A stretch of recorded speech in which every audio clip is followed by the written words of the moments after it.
High school reunions are a very strange concept. You get a bunch of people together who haven't seen each other in years, and suddenly everyone is pretending to be the best version of themselves. The former jocks are still talking about the big game, the former popular kids are still trying to be popular, and the people who didn't peak in high school are quietly enjoying the fact that everyone else did. Because no matter how much time has passed, a reunion has a funny way of making people feel like they're right back where they started.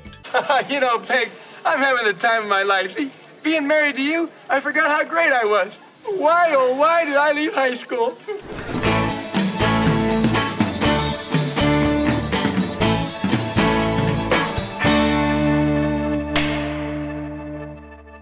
This episode picks up right where the last one left off, with Peggy being one vote short of being reunion queen. And instead of building on that momentum, the episode does something interesting. It shifts the spotlight over to Al. Because while Peggy's night is starting to fall apart, Al's is just getting started. He's back with his old friends, he's reliving his glory days, and for the first time in a long time, he's the guy that everybody wants to be around, which sets up a really fun contrast for the rest of the episode. Peggy chasing validation, and Al accidentally stumbling into it. And so with that in mind, welcome back to The Rank. I'm John, and today we're going to be ranking the 18th episode of the third season of Married with Children, titled Married with Prom Queen, the sequel. Written by Ellen L. Fogel and directed by Jerry Cohen. And let's find out how this one stacks up, starting with the episode overview. Alright, time to dive back into Al and Peggy's high school reunion. But first, we're going to get a quick voiceover recap. And I will say, they did a good job choosing the talent for the voiceover here. He seems to fit the atmosphere of the show really well. It feels sarcastic and yet not dismissive.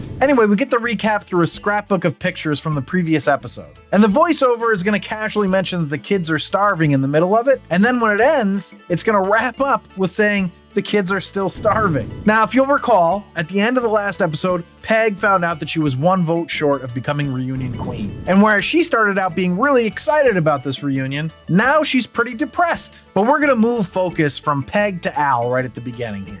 And how they do this is to bring in Eli. Again, if you recall from the previous episode, Peggy told Al not to talk to his friends, specifically Eli. And we're immediately reminded why when Eli yells out, $10 says Al Bundy can ram right through that door with his head. The man really likes to bet and is also, apparently, a psychiatrist. I feel like they were trying to make it clear that Eli is a good manipulator, which is really what you want from a shrink. It's also made pretty clear that Eli has a thing for Peggy, although nothing comes of it. I have to say, seems like she might have been better off with Eli, you know? I mean, he's got the doctor money, and he seems to like her, though that seems like a plus. But Eli's gonna get Al over to the old gang who's all sitting at a table together. And without any irony, they're gonna make fun of the nerds who are all still sitting together. And when they look over at the nerds are all hanging out with a bunch of attractive women. And the nerds are going to call out to their table and be like, you should have done your own homework, guys. But to really hammer home the influence that these friends seem to have on Al, we're going to end the scene with Eli and the rest of them convincing Al to try to drive a nail into the table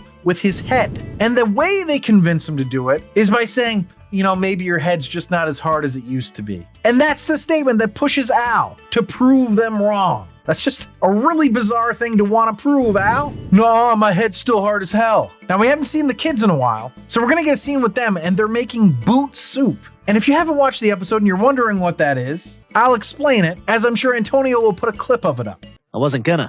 It's literally a boot in a pot of boiling water. Obviously, they're unhappy with their dietetic options, and who wouldn't be? So Bud's not just cooking up a boot, he's cooking up a plan. His plan is to get into the reunion because he knows they've got food there. Now, of course, we need a reason for the Rhodeses to show up so that Amanda Bierce and David Garrison can get paid for this episode. And the reason they come up with to have them there is that they're a piece of Bud's plan. So the plan is basically to learn from Steve and Marcy what the 60s were like so that they can play characters basically to get into the reunion. But what they find out is that Steve and Marcy didn't really experience the 60s. And to quote one of my favorite movies, Field of Dreams, they had two 50s and moved right on into the 70s. Marcy was in Young Republicans, and Steve's key moment of protest was taking a penny out of his loafers and untucking his shirt. Heck, he even put a dimple in his tie once. So their privilege was showing a bit. But we're gonna head back to the reunion and we see Peggy. She's trying to get votes. And she's talking to one of the guys there, and we only hear the end of the conversation, and we only hear it from Peg's perspective, in which she says,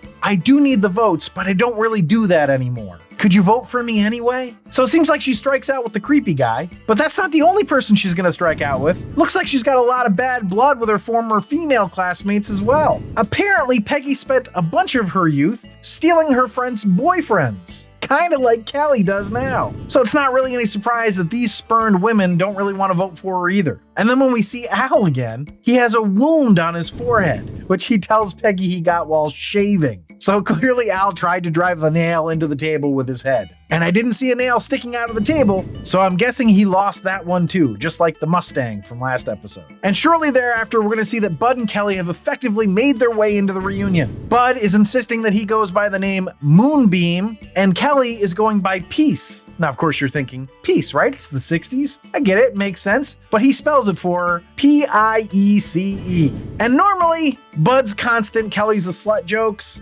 don't really get me, but that one was a good one. So to fit in, they just keep saying groovy over and over again. And the bit's gonna continue throughout the episode where they just constantly use 60s catchphrases and jargon. And it seems roles have switched here, as Al is basically living out his fantasy with people being interested in what he has to say and attractive women giving him attention. For instance, when we see him next, there's a large-breasted woman that wants to hear again about winning the city championship game. And then Al's gonna shoo Peggy away saying he's talking to Hooter.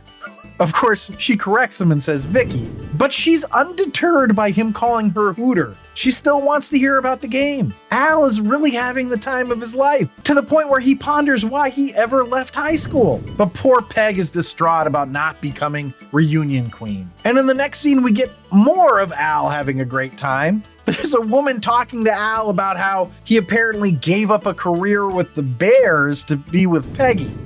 All the while she's saying this, Al is just staring at her chest. And Al basically confirms this by saying, well, hey, if you're gonna take a kick to the groin, you might as well do it for love. And another attractive lady is gonna be listening to this and look over at Peggy and be like, gosh, you're a lucky woman. I loved Peggy's response. Are you allowed to vote for Queen? No. Then shut up. So we're gonna get a little exposition here now. We've got Tim, who apparently was the class president and is now in charge of a mortuary, and he's gonna be announcing to everyone that voting is gonna end really soon for Reunion Queen. All the while, the kids are getting some food and good for them, and then Jack is gonna come over and try to goad Al into a fight. He says, I don't even understand what this rivalry is even about. I can't think of a damn thing you're better at than me. And what's Al's badass response? Well, why don't you ask your wife about that, Jack? So the goading was effective, right? They're about to have that fight, and then Peg's like, hey, I specifically asked you not to fight with Jack. But then Jack and his friends start calling Al a chicken. Bark, bark. And Peg seemingly backs down and tells him that she's gonna have to lose tonight, but he should be able to win. So go have fun, have your fight. And boom goes the dynamite. The fight begins, everyone heads outside to watch, except Peg and the kids. And in Peggy's case, now we know she didn't really care about giving Al a win, but it was really just that she wanted to get everybody outside so that she could rig the election. She had a plan. The kids, of course, didn't go just because they were sort of oblivious and in a food coma. And when Peg sees the kids at the reunion, she doesn't even really question it. She just enlists them into picking the lock on the voting box. And while they're doing that, she goes to the window and reminds Al to take his time. It's not sex. But the absolutely best part to me is when the kids get the padlock off, and then Kelly, showing some panache, turns and says, Viola. instead of voila. But the fight's over. Jack comes back in looking triumphant and then collapses. So Al won. And when he comes back in, Peg asks him if he's okay. And then basically immediately shushes him as he's telling her that he needs a doctor because the reunion queen voting is about to be announced. Anyway, the winner ends up being Peggy. She wins Reunion Queen and gets to dance with Al, her king. She tells him that it's the best night of her life. And he says, that's great, honey, but I really think I'm hurt bad. To which she says that it's such a beautiful moment, don't ruin it with your whining. But then we do actually get a nice moment. Peggy's like, out of all the guys there, Al's the best one. And Al, after some equivocation, says that he married the prettiest girl in school. And of course, naturally, Peg is going to try to turn this moment into some fornication and propositions Al. She's even going to say, you can't tell me you don't want it. What's that in your pocket? To which Al responds, my rib. And that's how the episode ends. Let's find out how it ranked. A wank. So the rank is where I rank the episode based on 5 categories: story, acting, dialogue, episode coherence, and character relatability. I rank it on a scale of 1 to 5, 1 being the worst, 5 being the best. Then I have a laugh counter where I tally up the amount of times the episode made me laugh. 1 point per laugh out loud gets added to the score. But before I dive into the rankings, I just want to say if you're enjoying this episode, please leave a like down below. It really does help me out. But without further ado, the first category is story. So it's a continuation of the previous episode's story about the Bundys going to their high school reunion. They change it up though, where instead of Peggy being excited about it, now Al is. All in all, I actually think this episode worked better than the last one. It's a solid story that probably didn't need to be in 2 parts, but it felt like they cut it into 2 at the exact right moment. So I gave it a 4.25. So that brings us to acting. The acting was good. David Faustino was as he typically is, but everyone else was good. The guest stars were even good. Ed and Katie were great. It was solid. I gave it a 3.75. And that brings us to dialogue, and I found this one engaging. I was wrapped up in what would happen. I felt invested in whether Al would win his fight or not, and if Peggy actually rigged the voting, or if she'd screwed it up somehow. So in that way, it was really great. The problem was it still just wasn't as funny as it should have been. But I enjoyed the episode nonetheless. I gave it a 3.75. So that brings us to episode coherence. The kids being at the reunion was almost too silly, though I forgave that plot line for giving me that excellent Viola joke. And considering that it was a 2-parter, I was surprised at how it actually really felt like a fully encapsulated episode. I think if I had watched it without seeing the previous episode, I wouldn't have had trouble following. So kudos for that, I think. I gave it a 4.5. That brings us to character relatability. It was decently relatable. I can't imagine wanting to get into a fight in my 40s, or being goaded into trying to drive a nail into a table with my head, or be so desperate for the validation of being reunion queen that I would rig the voting. But they're just extreme versions of all of our picadillos, right? So I gave it a 3.25. So some decent rankings, not great or anything, but it's gonna take a decent laugh counter to keep it in the top 3 tiers, and it just barely got there with a somewhat low laugh counter of 11, which put the episode at a 30.5, which makes it a just barely, I'd watch it again. For the series, the average is now at a 33.32, which keeps it as an I'd watch it again. And if you're ranking along with me, drop your score in the comments. But thanks for watching and or listening. Check out my other Married with Children ranking episodes or any of my other sitcom or movie ranking episodes on this channel. Remember to subscribe, comment, and like. You can get full rankings on my website at therankpodcast.com, or you can also email me at john@therankpodcast.com. And if you really want to support the show, you can become a patron at patreon.com/therankpodcast. But I will leave you with this. Having never seen the movie, I can only assume that Denzel plays Eli's bookie? Dude, I don't get it. That's a weird Book of Eli reference joke. Welcome to everybody's least favorite segment. John makes a bad joke worse by explaining it. Eli's gambling all the time, so the Book of Eli felt like his book of bets. Don't worry, folks. We're not going to be explaining all the jokes.